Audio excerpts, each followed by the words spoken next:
O'clock, groundbreaking research happening at Clemson University and 4 other schools across the Southeast.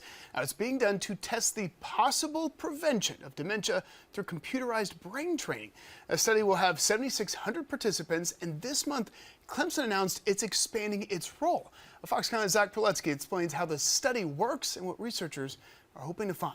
We're returning your call in regards to your interest for the PACT study. The hope is that it reduces risk of dementia. At the Clemson University Institute for Engaged Aging, the work is on to see if certain computerized brain training exercises can prevent or delay dementia. This particular kind targets what we call useful field of view. It focuses on attention and speed of processing. As part of the PACT study, participants must be 65 years or older and not have any cognitive impairment.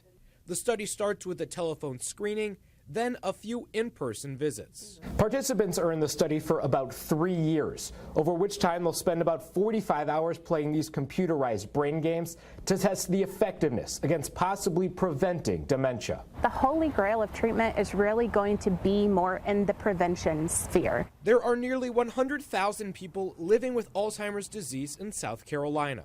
Anything that we can do to improve our chances at not developing this disease to begin with, or at better treating it, those are all worthy research pathways. The study is using Brain HQ exercises and a $44 million grant from the National Institutes of Health.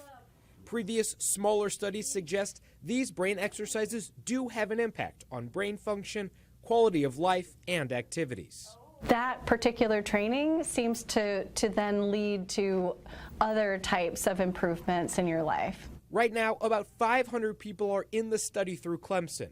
Researchers hope to see 1,050 participants in the next year, with an emphasis on people with diverse backgrounds.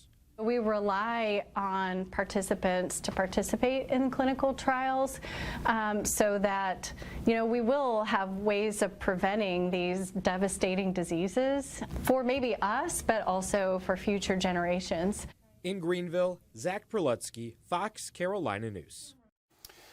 Right on that study, researchers say it will take about 5 to 8 years before any results for the study are reportable. Those who qualified to participate and are interested in joining the study, we have more information on how to join on foxcarolina.com.